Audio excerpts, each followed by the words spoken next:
Shalom, saudaraku yang dikasihi oleh Tuhan. Renungan firman Tuhan hari ini adalah hidup untuk melayani.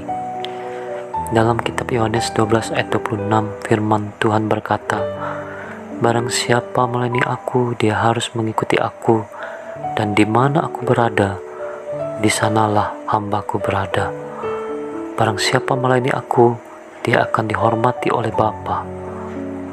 Saudaraku yang dikasihi oleh Tuhan, ketika kita membaca ayat firman Tuhan tersebut, betapa bangganya kita dipilih oleh Tuhan untuk menyampaikan kabar sukacita dalam melayani orang-orang yang belum mengenal Tuhan Yesus sebagai juru selamat.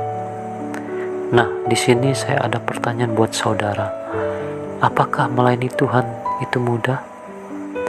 Coba kita melihat kenyataan yang ada dalam dunia saat ini. Hidup untuk melayani bukanlah pekerjaan yang dianggap gampang atau mudah.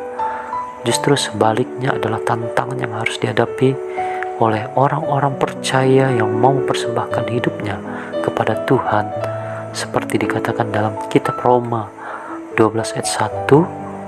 "Karena itu, saudara-saudara, demi kemurahan Allah aku menasihatkan kamu, supaya kamu persembahkan tubuhmu sebagai persembahan yang hidup, yang kudus, dan yang berkenan kepada Allah. Itu adalah ibadahmu yang sejati."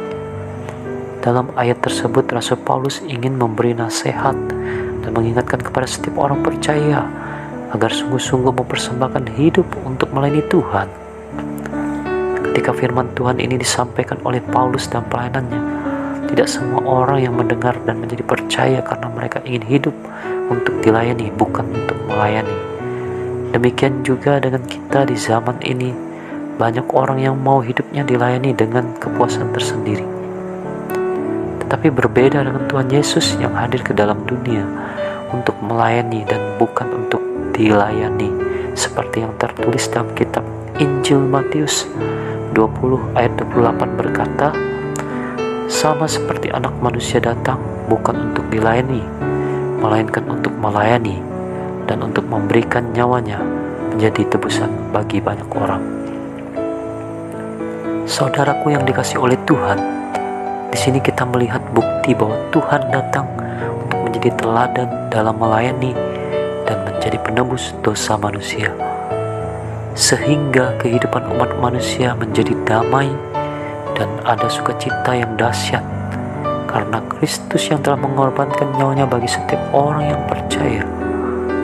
Oleh karena itu, saudaraku, marilah kita bersama-sama bergandengan tangan dalam melayani di ladangnya Tuhan, dan tetaplah rohmu menyala-nyala. Dalam kitab Roma 12 ayat 11 tertulis, "Janganlah hendaknya kerajinanmu kendor, biarlah rohmu menyala-nyala dan layanilah Tuhan." Inilah yang dilakukan oleh seorang Paulus dalam mengemban misi yang diberikan Tuhan. Selain itu, Paulus juga mempercayakan anak rohaninya bernama Timotius untuk meneruskan pemberitaan Injil dengan setia dan selalu bersyukur atas kekuatan yang diberikan Tuhan Yesus kepada dirinya. Seperti firman Tuhan dalam kitab 1 Timotius 1 ayat 12 berkata, "Aku bersyukur kepada Dia yang menguatkan aku, yaitu Kristus Yesus Tuhan kita, karena Ia menganggap aku setia dan mempercayakan pelayanan ini kepadaku." Dengan demikian, saudaraku yang dikasihi oleh Tuhan, marilah kita dengan sepenuh hati dan rela melakukan pelayanan hanya buat Tuhan dan bukan untuk manusia, seperti yang tertulis dalam kitab Efesus 6 ayat 6-7. "Jangan hanya di hadapan mereka saja untuk menyenangkan hati orang, tetapi sebagai hamba-hamba Kristus yang dengan segenap hati melakukan kehendak Allah dan yang dengan rela menjalankan pelayanannya seperti orang-orang yang melayani Tuhan dan bukan manusia." Amin.